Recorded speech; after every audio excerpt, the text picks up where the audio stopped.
Hey there, Bear Club! At the Mama Bear Initiative, we explore how to protect ourselves so we can protect our cubs, the people who depend on us. Join us and get the confidence you need to stay safe, make good choices, and protect yourself and those you care about. Let's go! Hello and welcome to the Mama Bear Initiative podcast. I'm Stephanie Dunham. I'm Evelyn Mason. I'm Rochelle Knapp. I'd like to thank you for joining us today on this podcast episode. We're really excited. We have our second guest ever, our friend Jackie Bradbury. Hi guys. Yay. Thank you for inviting me. I appreciate it. Yeah, we're So excited glad to have you. Cool. Yeah. I met Jackie, like a lot of people meet each other these days, on Facebook. Yeah. Mm-hmm. She was a friend of a friend, and we somehow got interacting. You know what, though? I remember how I found out about you. I don't know if I've ever told you this. I don't know.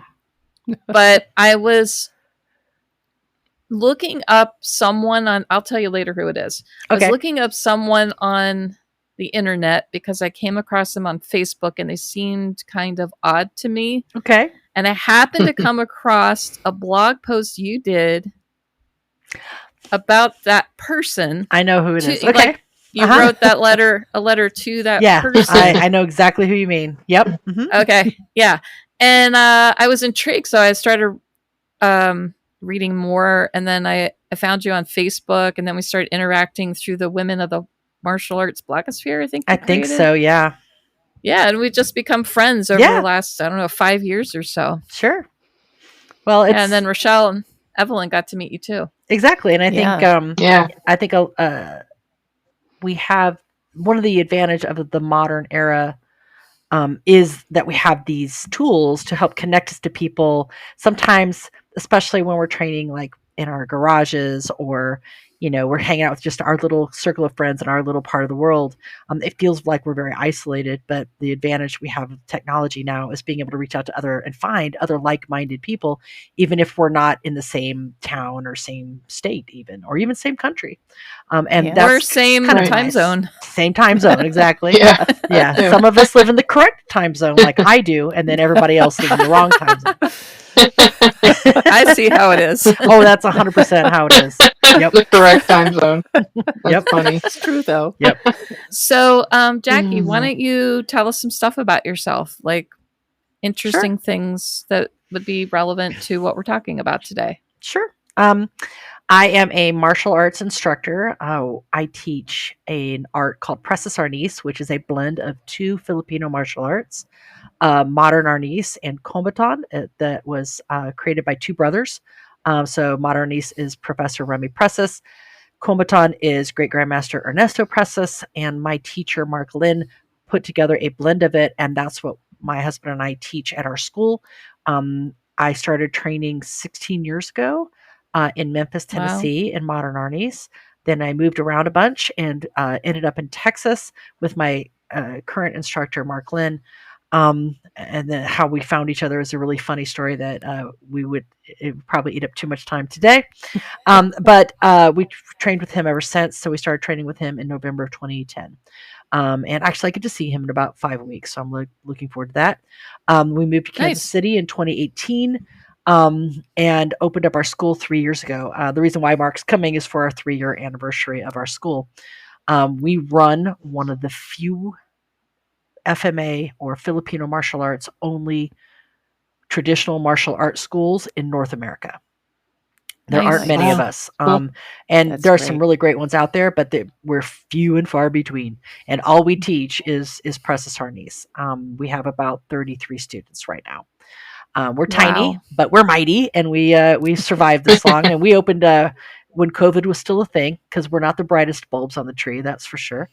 But we got it done, and we're here now. And so we grew from 7 in a meetup that we started in a park to 33 now, and our 3rd year anniversary is coming up. So I have been in training in all sorts of aspects of martial arts, including self-defense. When you're a woman, because we are a minority in the martial arts world, And almost invariably we end up learning about and kind of developing very strong opinions on the topics of women's self-defense in particular. Done a lot of reading and studying on that. I'm very grateful to be connected to a leading, it's almost like combatives teacher. His name is Hawk Hockheim. Hawk's actually going to be at our school this weekend. And Hawk's really good about the realities of violence and the appropriate use of violence and the scaling of violence and the when it's appropriate to use for which people when. And so it really helps you think those things through. Wow. Well, Nice. first of all, congratulations on 3 years and Thank the you. growth. That's great. Thanks. Yes. Love to see it. Fantastic. It's a lot of work. It definitely is a ton of work, and sometimes your own personal progress and training kind of goes to the back seat because you spend all of your time thinking about how to make the school better, how do we serve our students better, how can we get the best people in to train with them, all that stuff. And so we're always working really hard Yeah. on those ideas. Yeah. Yeah, that's Makes really sense. great. Thanks. So when we were reaching out to you, Jackie, to do an interview with you, we asked you what you'd like to talk about. And we're Yep. primarily self-defense focused. I think our mission right now is to sort of convince people there's a need for this sort of thing in their lives. We tried doing some self-defense classes with women, but it kind of petered out last Yeah. October. Yeah, I get you. So- So we switched to doing this for a while. Who knows? We might go back to it. But you'd Yeah, said that maybe. you were interested in talking about assumptions that are made in self-defense, especially in women's self-defense. Can you describe for us what you mean by that? Sure. I think one of the reasons why you had trouble building your self-defense, your women's self-defense program, is because people will lip service it, but as soon as you have to start doing it and doing something about it, it's very uncomfortable for so many people that they're not willing to take that step to actually deal with it. I don't think anyone would argue that it's not an important issue and an important topic that everybody should know, but almost everybody's willing to go, everybody but me. Yes. Right? True. They won't make the time. They won't prioritize it. They won't develop the skill set. And so because they don't believe in their hearts that it's going to happen to them. And I think I think everyone kind of has that in the back of their mind.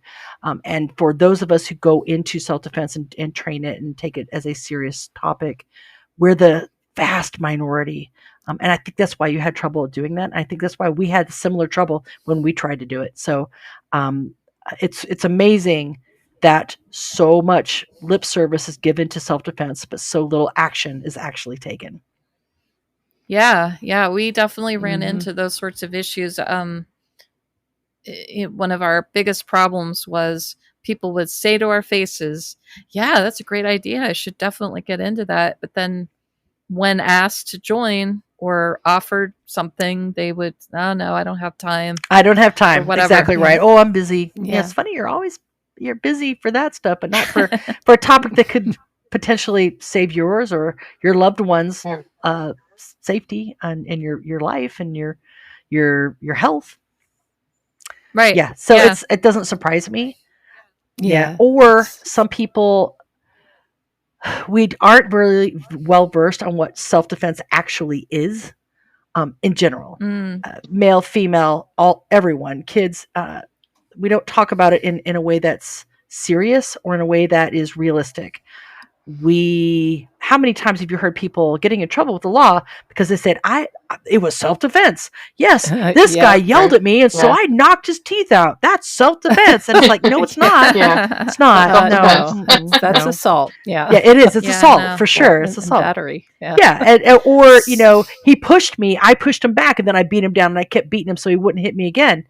That's grayer, but it's still not self-defense. And so, or people will try to do something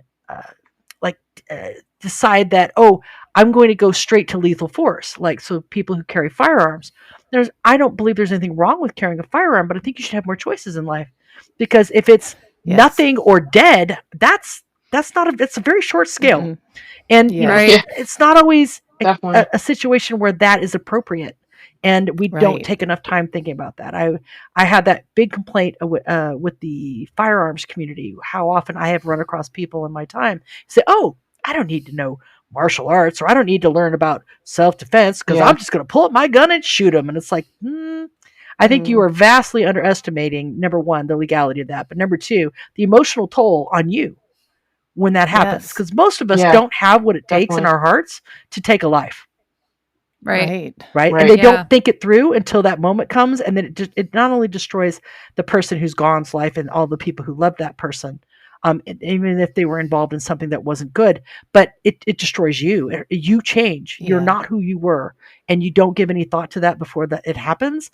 I find that to be very short-sighted and common. Yeah. And common. Right. Unfortunately, yes. So that leads us to our first question for you, Jackie, since you're talking about self-defense and different aspects of it. How would you define self-defense?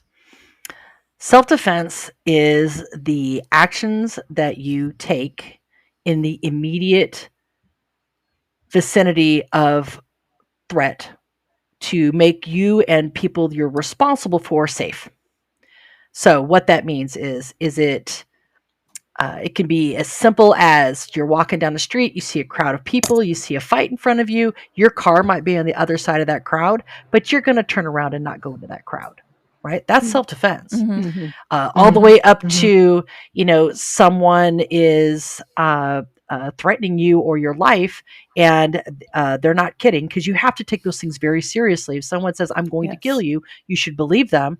Well, then you take that action to not be killed. And whatever that is, and whatever is necessary up to the point that that threat is no longer a problem for you. And that could be you get them off you and you run. It could be you hurt them. It could be lethal force.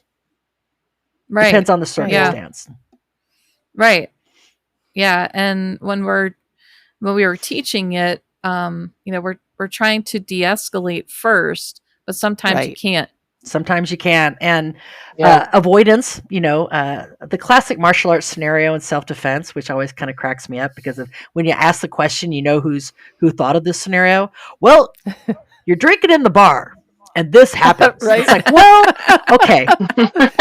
Where do I start with that? Okay. Now I'll be honest with you. My days of hanging out in bars on the regular are long behind me. I have zero interest in hanging out in bars. I am too cheap for that. Number one.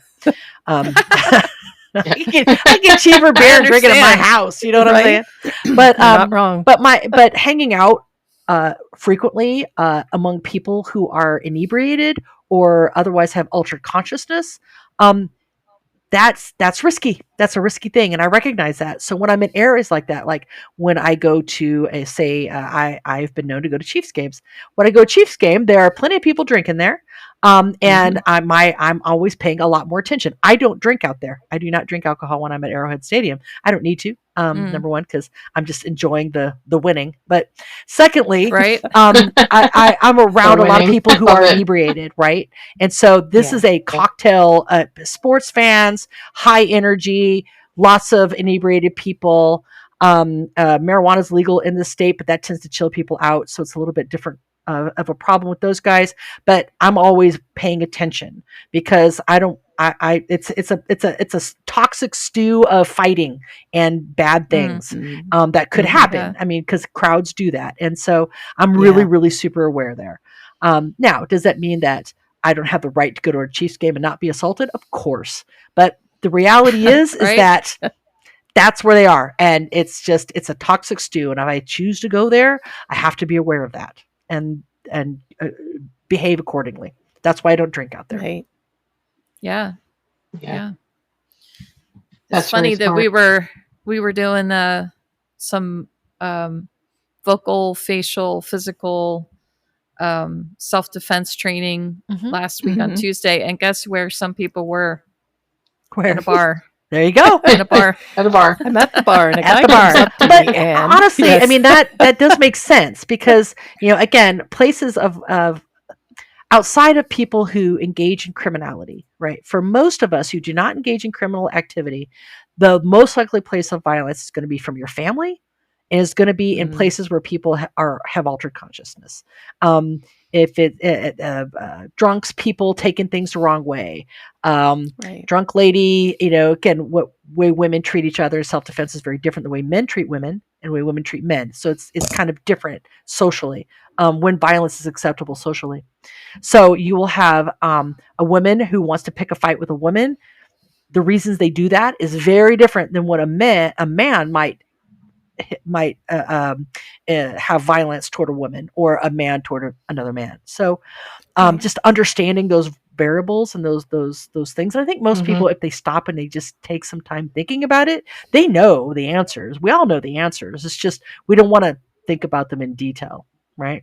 Right. We don't want to, Right. because it's an uncomfortable subject. It is, and It is. it is difficult to struggle with, especially if someone has experienced violence or has experienced abuse.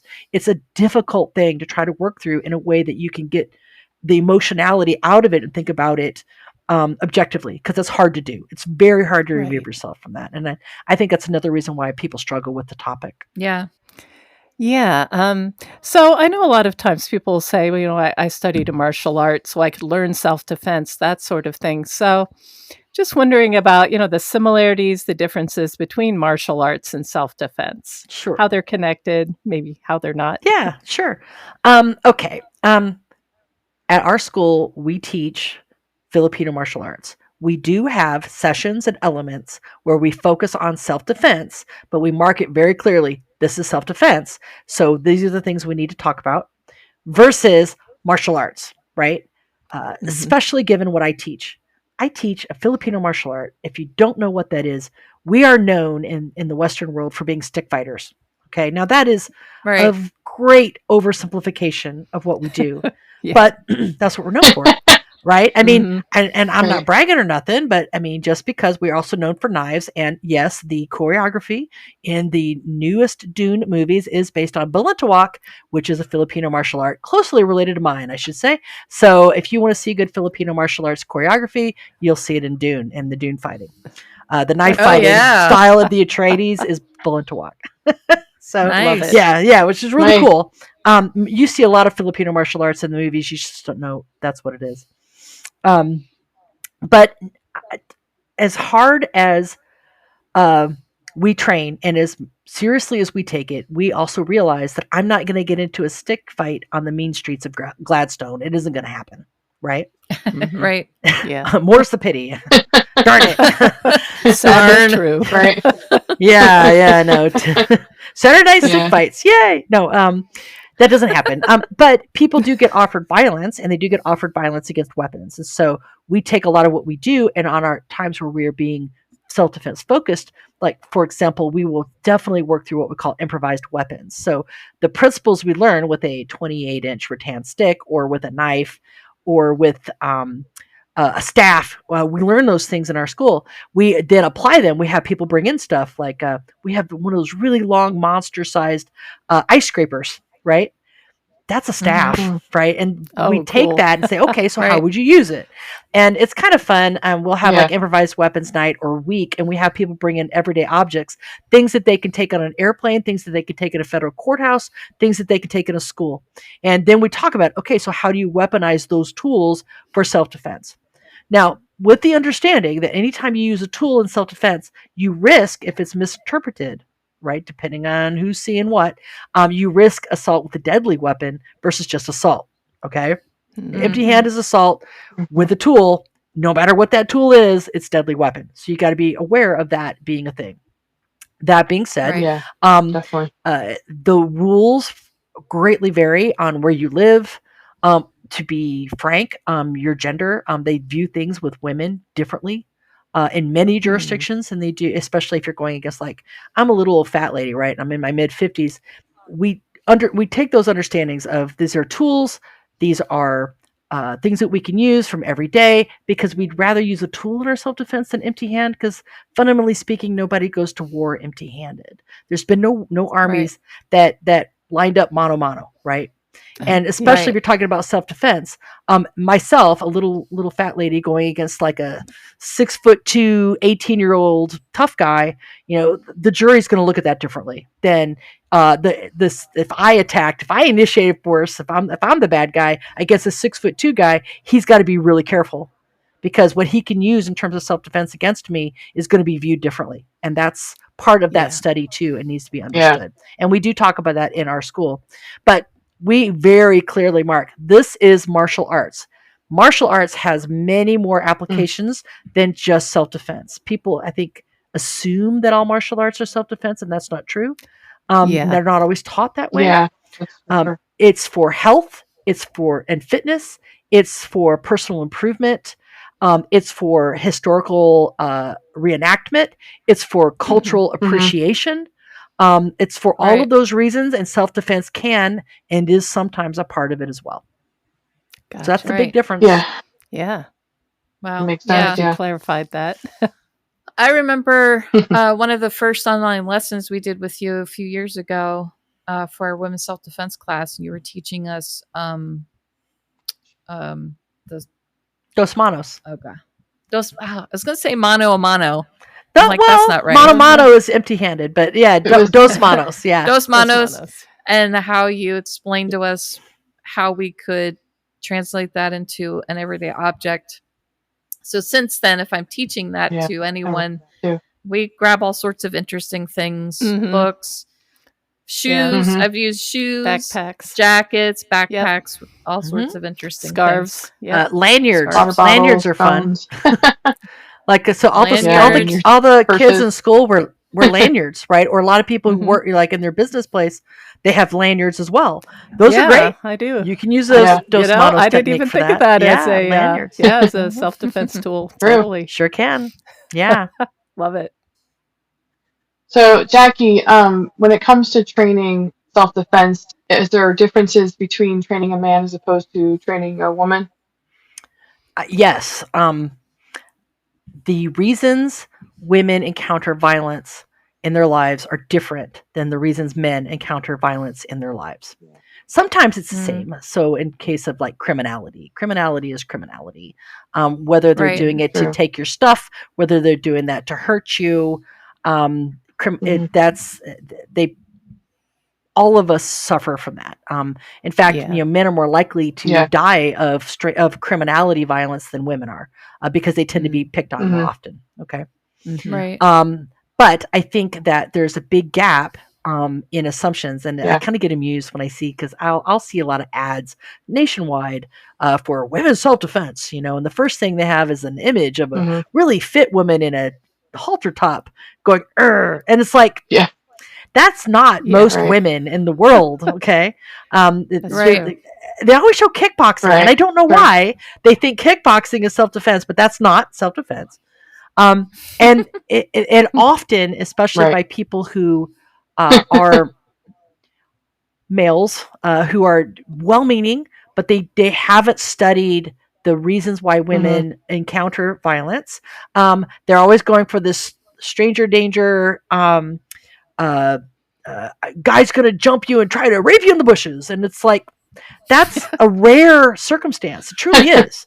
That's not where women encounter violence for the most part. Not that it doesn't happen, but it happens to men too. I mean, getting ambushed is getting ambushed for whatever reason. Right. And they also, so they don't think about those things. It's always that when we know, and this is why women's self-defense is a very tricky topic. Because a lot of the violence that women experience in reality is from loved ones. And that is a very difficult and very complex subject that requires more than kick punching and a black belt. I don't think that situation can be addressed in the way that we teach and think about martial arts in the United States right now.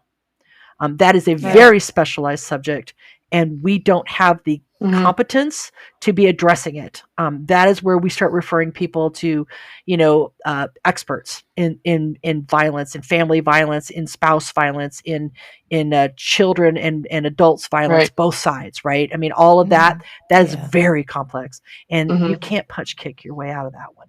It's just not realistic. So Right. for Definitely think competence that's true. reasons, women's self-defense needs to focus on mainly several bullet points, right? Number one is recognizing that there is a Mhm. self-defense situation and giving yourself permission to be rude, because we are programmed to not be rude. Yes. That Yes. is so Yes. true. Absolutely. Definitely. Right. And half the time, just not being nice can get us out of that situation because we won't go deeper. Right? Yes. Right. Being willing to Gosh, walk yes. away, being willing to say, Yeah. I'm not going to talk to you. And if you keep talking to me, I'm going to call the cops right now. And just being direct, Right. we try to be nice about it. We try to spare their feelings. Yes, We try to do unfortunately. all those things. And all it does is get it deeper, deeper, deeper until we do get to that explosion point of violence, right? I mean, that is the reality of Mhm. being a woman, is that we always have to, every interaction with a male that we don't know in particular, every Mhm. public interaction that is more than transactional, Mhm. like, I'm paying you for my hamburger, right? They start Right. talking Right. to us on, Yeah. on public transit, waiting in line for something. You don't know if that's going to be the guy who's going to take it violent. You never know. Right. So we have Right. to always have that little going on in the back of our head. And what we do often is that we talk Right. ourselves out of it because we don't want him to feel bad. Mhm. We don't want Yes. him, Right. we don't Right. want him to think that we think he's bad. Well, we do think he's bad. It's okay. And if he's Yeah. creeping you Right. out, tell the creeper to go away. But we haven't internalized and practiced that as women in this culture. Yeah. I think that sort of thing Very true. definitely, we have to be untrained, right? Yes, Because we are trained to be nice. we are. And nobody wants to be a jerk. None of us want to be a jerk. Right. And we don't want the thing Right. we have to get over is we don't care if this stranger who we'll never see again thinks we're a jerk or not. Right. Yeah. Right. Who cares? I what he thinks? I often tell people, I'd rather you be wrong and safe than be right and injured or dead. If In other you're words, wrong, the dude that you misjudged will not be offended because he's a good Yeah. dude. A good guy will not be Right. offended by That's that. right. That's Exactly. a good point. Right. Yeah. I think we Right. need to remind ourselves of that. Yeah. Right. So that's the first one, right? That Okay. situation. Yeah. The second one is the unfortunate truth is that we live in a world where the bad guys get to pick who they're going to choose, and just like a lion going for the gazelle with a broken leg, they're going to pick the people that they think they can get away with, right? So I'm a Yeah. great Right. example of that. If I didn't carry myself a certain way, I'm in my mid 50s, I'm overweight, I'm short. If I'm overbearing with bags and I start talking on the phone while I'm walking through like a parking lot, I mean, how many times have you Yeah. seen Yeah. that, right? Now, Oh, yeah. Right. All the and time. I want to make this really, really, really darn clear, okay? I believe that we should be able to do whatever we want in public and not be assaulted, period. Agreed. Right. Period. Wouldn't that be nice? Absolutely. It would be. Yeah. But we Yeah. can't live our lives as if the world is like that, because it's not. Mm-hmm. The reality Right. is that if you are talking on your phone and you're digging through your purse for your keys in a dark parking lot, don't be surprised if someone decides that you're the broken leg gazelle, What's Yeah. a broken leg gazelle? the one that's not going to outrun the lion. Oh, right. Ah. The victim. Right. Right? The So- easy Makes prey. sense. The easy prey. Yes, they're Yes. going, and Yeah. they don't like to work hard. People who mean you harm, who want to take your money, who want to assault you because they don't like women or they want to do worse. They're not going to take the strong, confident person who's paying attention. They're going Right. to take the distracted one, again, the broken leg gazelle. So Mhm. don't be a broken leg gazelle. And all that really means is little habits you can develop, right? Like I take my keys before I leave the space that I'm in. So like here in the Midwest, we have the best convenience store chain in the United States. And I'm teasing Michelle right now. No bias at all. Quick Trip. We have Quick Trip. Okay. So when I'm in the Quick Trip and I'm paying, right? Before I leave that counter, I get my keys out. My key is in my hand. So whatever I need to get into my car is ready before I even leave the building. And I do that Yeah. every single Yeah. time. Every Yeah. single time. When I'm pumping Yeah, gas, that's smart. my doors are locked.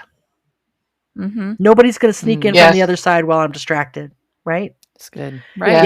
Yeah. I It- make darn sure I do not park. If I have to park far away, it's in a lit place. And if I have to park so far away, there's nothing wrong with asking someone to walk you. Because often right. there's people around who are absolutely willing to walk you. Happy to help. Yeah, Yeah. definitely. Yeah, for Just have sure. to be willing to ask for that. Yeah. Yes, and it's okay to not like the situation. Don't worry about. Don't be the gazelle who's like, there may or may not be a lion. Maybe I should walk in the lion's den and hope they're not home, right? And so Right. it's things like that, Yeah. right? That Yeah. and what those things are different for each one of us living our daily life. And so the process of thinking it through, right? Where do I go the Mhm. most often? Where are places of transition? If I wanted to hurt me, where would I do it? How would I do it? Right. And if you just think about it from the bad guy side, you can Right. start saying, okay, well, and it's not that you have to live in a fortress and you have to always walk around, ready to shoot. That's not it at all. Yeah. It's little Right. You steps don't that want to you go to can take, paranoia. little habits. Like I do not talk on my phone in public. Mm. I don't.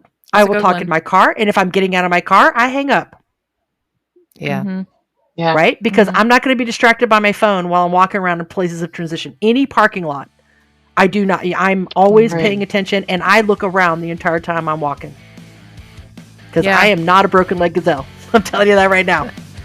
Yes. One of my favorite ones Yeah. to talk about is as soon as you get in your car, lock your door.